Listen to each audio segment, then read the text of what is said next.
안녕하세요. 2026년 2월 24일 태국 뉴스입니다. 지난 2월 8일 치러진 총선 결과와 관련해 국민당 지도부가 선거관리위원회에 직무유기 혐의 고발을 예고하며 강력히 반발하고 나섰습니다. 국민당 파릿 대변인은 지난 22일 방콕 칸나여 재투표 현장을 참관한 결과 투표용지에서 동일한 QR코드가 중복 발견되는 등 보안체계에 심각한 허점이 드러났다고 밝혔습니다. 특히 파릿 대변인은 이번 재투표용지에서 기존 선거와 달리 일련 번호가 사라진 점을 꼬집으며 이는 투표자의 신원이 노출될 수 있었던 기존 투표용지의 결함을 선관위가 스스로 인정한 꼴이라고 비판했습니다. 나타퐁 대표 역시 수백만 장의 잔여 용지가 있음에도 굳이 번호를 뺀 새 용지를 인쇄한 것은 도표자가 누구를 찍었는지 추적할 수 있었던 그간의 구멍을 뒤늦게 메우려 한 것이라고 지적했습니다. 이에 따라 투표의 비밀성을 보장하지 못한 책임을 물어 선관위를 형법상 직무유기 혐의로 고발하겠다는 방침입니다.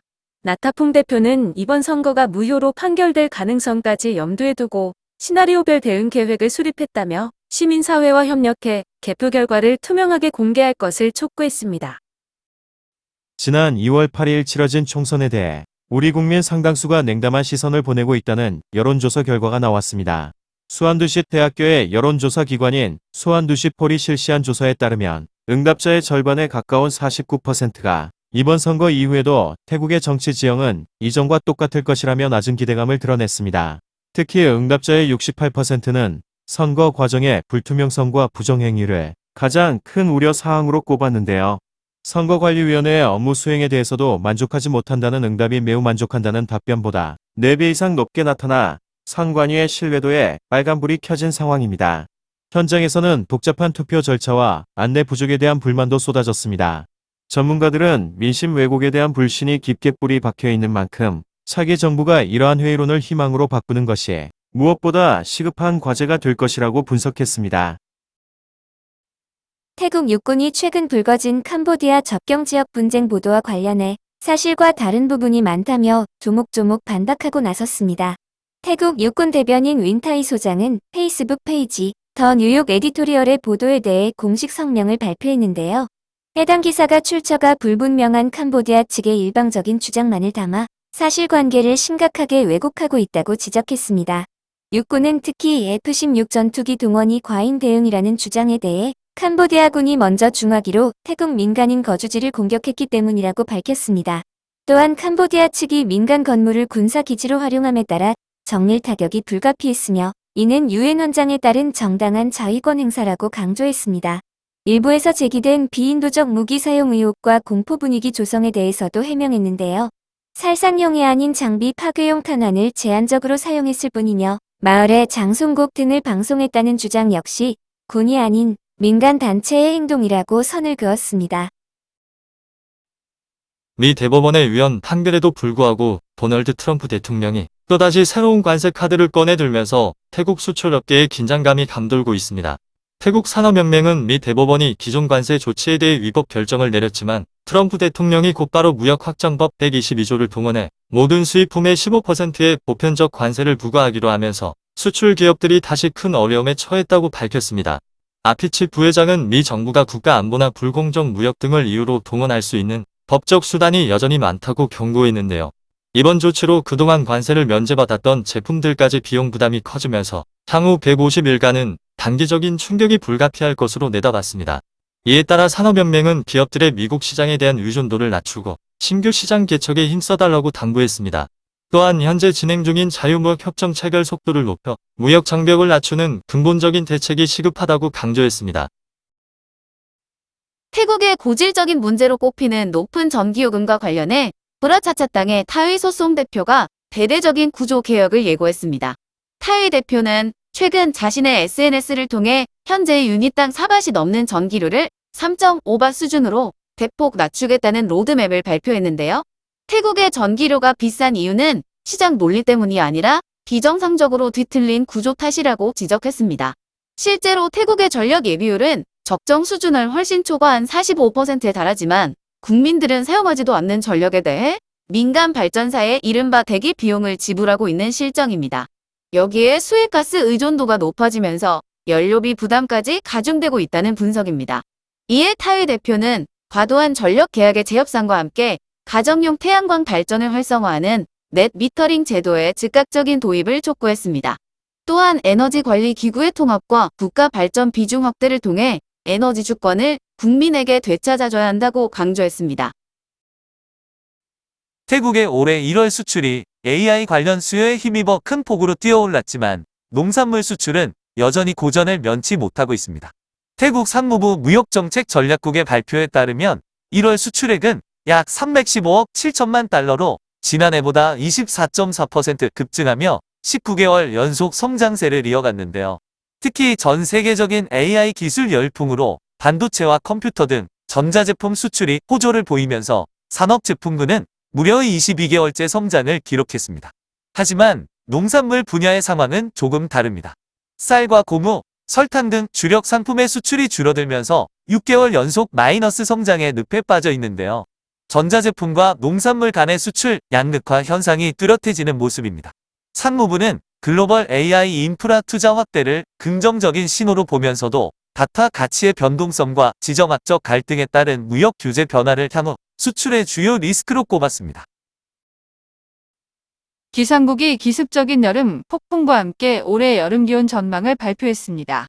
기상국은 중국 남부에서 내려온 찬 공기가 태국 상공의 따뜻한 공기와 만나면서 북부 지역을 중심으로 강한 비바람과 벼락을 동반한 폭풍이 발생할 것이라고 예보했습니다.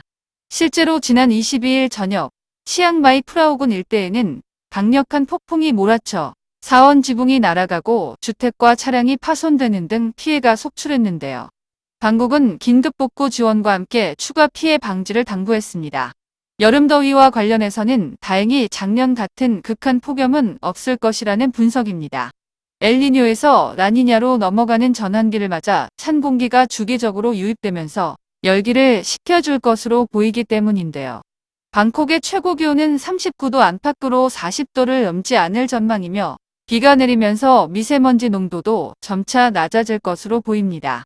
다만 손끄란 축제를 전후로 일부 북부 지역 기온은 43도까지 치솟을 수 있고 국지적인 폭우와 강풍이 우려되는 만큼 기습적인 악천후에 대한 철저한 대비가 필요해 보입니다.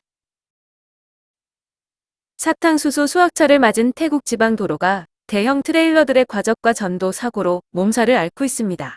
23일 차이 여품주의 한 국도에서는 사탕수수 70톤을 싣고 가던 21륜 트레일러가 커브길에서 중심을 잃고 쓰러졌는데요. 다행히 인명피해는 없었지만 쏟아져 나온 사탕수수 더미가 도로를 완전히 집어삼키면서 자칫 대형 참사로 이어질 뻔한 아찔한 상황이 벌어졌습니다. 주민들은 수확철만 되면 노후한 트럭들이 무리하게 짐을 높게 쌓아 달리는 탓에 매일같이 사고가 반복되고 있다며 불안감을 호소하고 있습니다. 특히 이번 주말 사이 강한 바람과 비를 동반한 폭풍 예보까지 있어 미끄러운 도로 위 전복 사고에 대한 우려가 더욱 커지고 있는데요. 주민들은 당국의 규격의 과적과 노후 차량에 대한 엄격한 단속을 촉구하는 한편 운전자들에게도 안전수칙을 철저히 지켜달라고 거듭 당부했습니다. 짠타부리 국경지역에서 제3국으로 도주하려던 외국인 사이버 범죄 조직원들이 군경의 합동작전 끝에 붙잡혔습니다. 태국 해병대와 이민국은 지난 21일 짠타부리 소이더우 지역의 비공식 국경 경로를 통해 밀입국하려던 중국인 6명을 검거했다고 밝혔습니다. 체포 당시 이들은 신분증이나 여권 등 증명 서류를 전혀 갖추지 않은 상태였는데요. 조사 결과 이들은 캄보디아 접경 지역에서 활동하던 온라인 사기 조직의 일원들로 확인됐습니다. 범죄 조직에서 탈출한 뒤 태국을 거쳐 다른 나라로 도망치려다 덜미가 잡힌 건데요. 당국은 이들을 불법 체류 혐의로 입건하고 배후에 또 다른 조직적인 움직임이 있는지 조사를 이어가고 있습니다. 미얀마 국경을 넘어 태국으로 몰래 들어오려던 대규모 외국인 무리가 군 당국에 붙잡혔습니다. 태국 군 당국은 지난 23일 북부 딱주의 메소 지역에서 모에이강을 건너 밀입국하던 중국인 남성 20명을 현장에서 검거했다고 밝혔습니다. 이들은 온라인 사기 범죄의 거점으로 악명 높은 미얀마의 슈에 꼬꼬 단지에서 건너온 것으로 확인됐는데요. 검거된 일행 중 상당수는 신분증조차 없는 상태였으며 공식 검문소를 거치지 않고 강을 건너 불법 경로로 진입하다 덜미가 잡혔습니다. 군 당국은 이들 전원을 불법 밀입국 혐의로 입건해 이민국으로 이송했습니다. 최근 미얀마 내부의 교전과 범죄 조직 소탕을 피해 태국으로 숨어드는 외국인들이 늘고 있는 상황인데요. 태국 보안당국은 국가 안보와 범죄 확산을 막기 위해 국경 인근의 순찰과 감시를 더욱 강화하고 미 입국에 대해 무관용 원칙으로 엄정 대응하겠다고 강조했습니다. 나콘사완 지역에서 마약 단속을 빌미로 경찰이 금품을 갈취했다는 의혹이 제기돼 큰 파장이 일고 있습니다. 사건의 피해자들은 지난 2월 초 경찰 수사팀이라고 주장하는 인물들이 마약 구매자로 위장해 접근한 뒤 함정 수사를 벌였다고 주장했습니다. 이들은 사건을 덮어주는 조건으로 5만 밭의 금품을 요구하며 피해자들을 압박한 것으로 알려졌는데요. 과거 마약에 손을 뗀 적은 있지만 이미 7개월 전 완전히 끊었다는 피해자들은 경찰이 억지로 혐의를 씌워 돈까지 뜯어냈다며 억울함을 호소하고 있습니다.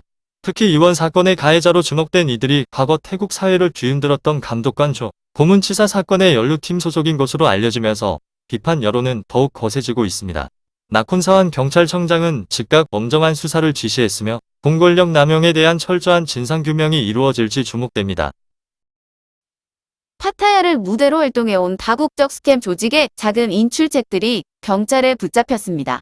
태국 소비자보호범죄수사국은 파타야 일대 ATM을 돌며 범죄 자금을 인출해온 러시아 남성 세르게이와 태국 여성 공범을 검거했다고 밝혔습니다. 이들은 해외 스캠 조직이 피해자들로부터 갈취한 돈을 대포 통장으로 보내면 이를 현금으로 찾아 조직에 전달하는 이른바 인출책 역할을 해온 것으로 드러났습니다. 조사 결과 이들은 추적을 피하기 위해 인파가 붐비는 관광지의 ATM만을 골라 다니는 치밀함을 보였는데요. 이렇게 세탁된 자금 규모만 수백만 밭에 달하는 것으로 파악됐습니다. 현재 피의자들은 혐의를 부인하고 있지만 경찰은 현장에서 압수한 ATM 카드와 노트북 등 증거물을 토대로 상부 조직과 추가 범행을 밝혀내는 데 수사력을 모으고 있습니다. 태국 미인대회 우승자 출신인 유명 인사가 전 남편의 충격적인 실체를 공개하며 대중에게 주의를 당부했습니다. 미스 그랜드 타일랜드 2020 우승자인 남 파차라폰 씨는 최근 SNS를 통해 결혼 생활 동안 남편에게 받은 모든 보석과 결혼 반지까지 정교하게 만들어진 가짜였다는 사실을 밝히며 눈시울을 붉혔습니다. 부유한 재력가 행세를 해온 전 외국인 남편은 알고 보니 고사무이 섬 일대에서 여러 여성을 상대로 금전적, 정신적 피해를 입힌 사기 전과자였던 것으로 드러났는데요. 남 씨는 상대방이 고급 외제차를 타며 완벽한 이미지를 조작해 6년 동안 자신을 철저히 속였다고 털어놓았습니다. 남 씨는 사랑하니까 속이지 않을 거라는 생각이 가장 위험하다며 여성들에게 상대방에게만 삶을 의존하지 말고 스스로 경제적 능력을 갖춰 자신을 지켜야 한다고 조언했습니다. 팬들은 용기 있는 그녀의 폭로의 지지와 위로의 메시지를 보내고 있습니다. 천연 라텍스 매트리스를 구매했다가 내부에 스티로폼이 가득 찬 사실을 발견했다는 한 소비자의 폭로가 나와 누리꾼들 사이에서 공분이 일고 있습니다. 태국의 한 누리꾼은 최근 청소를 하던 중 모양이 뒤틀린 매트리스 내부를 잘라봤다가 충격적인 장면을 목격했는데요. 허리 건강을 위해 산 천연 라텍스 매트리스 안에는 촘촘한 고무 대신 저렴한 스티로폼 조각들이 가득 채워져 있었습니다. 겉면만 그럴듯하게 포장하고 무게까지 교묘하게 맞춘 가짜 제품에 속은 건데요. 전문가들은 진품 천연 라텍스의 경우 특유의 은은한 고무 향이 나고 보관력이 뛰어난 것이 특징이라며 지나치게 저렴한 제품은 피하고 반드시 공신력 있는 인증 마크를 확인해야 한다고 당부했습니다. 유명 온라인 패션몰 에소스의 공동 창업자인 영국인 퀸틴 그리피스 씨가 태국 파타야에서 숨진 채 발견돼 파장이 일고 있습니다. 태국 경찰에 따르면 그리피스 씨는 지난 9일 파타야의 한 아파트 17층에서 추락해 사망했는데요. 당시 객실은 안에서 잠겨 있었고 외부 침입한 적이 없어 경찰은 일단 실족사나 극단적 선택의 가능성을 열어두고 수사 중입니다. 세간의 이목은 그가 사망 직전까지 태국인 전처와 수십억 원대의 법적 분쟁을 벌여왔다는 점에 쏠리고 있습니다. 전처인 플로이 씨는 그리피스 씨가 서류를 위조해 자신의 자산을 매각했다며 2200만 바 규모의 사기 혐의로 그를 고소한 상태였는데요. 며칠 뒤 법정 출두를 앞두고 비극적인 사건이 발생한 겁니다. 영국 언론들이 전처의 화려한 사치 생활을 조명하며 의구심을 제기하자 전처 플로이 씨는 사건 당시 방콕에 머물고 있었으며 그의 죽음과는 아무런 관련이 없다고 강하게 반박했습니다. 전 세계적인 사업가의 의문스러운 죽음을 둘러싸고 진실 공방이 거세질 전망입니다. 논타부리에 별명 사찰 주지 승려가 여러 여성과 부적절한 관계를 맺어온 사실이 드러나 파문이 일고 있습니다. 최근 SNS에는 해당 주지 승려의 문란한 사생활을 담은 영상과 사진이 급격히 유포되며 큰 공분을 샀는데요. 공개된 영상에는 주지 승려를 사이에 두고 여성들이 서로 다투는 모습까지 담겨 충격을 안겼습니다. 조사 결과 이 승려는 자녀를 둔 여성부터 은행원, 심지어 비구니에 이르기까지 최소 6명의 여성과 부적절한 관계를 맺어온 것으로 드러났습니다. 사안이 커지자 국립불교사무소는 즉각 엄격한 조사를 지시했고 해당 주지 승려는 결국 어젯밤 승복을 벗고 스스로 환속했습니다. 불교 당국은 이번 사건을 승단의 명예를 실추시킨 중대한 사안으로 보고 환속한 전 주지 승려의 이력을 데이터베이스에 기록해 향후 재출가를 영구히 금지하기로 했습니다. 이번 사건은 앞서 전해드린 소식보다 훨씬 더 구체적이고 충격적인 정황들이 드러나면서 태국 불교계가 그야말로 발칵 뒤집혔습니다. 논타부리 와사갸이 사원의 주지였던 아짜네가 6명의 여성과 맺어온 부적절한 관계의 실체가 낱낱이 밝혀졌는데요. 조사 결과 이 승려는 사찰의 시주돈을 이용해 내연녀들의 생활비는 물론 성형수술비까지 지원하며 철저한 이중생활을 해온 것으로 드러났습니다. 가장 먼저 폭로의 도화선이 된 인물은 사실상 본처 역할을 하며 다른 여성들을 질투해온 여성으로 알려졌는데요.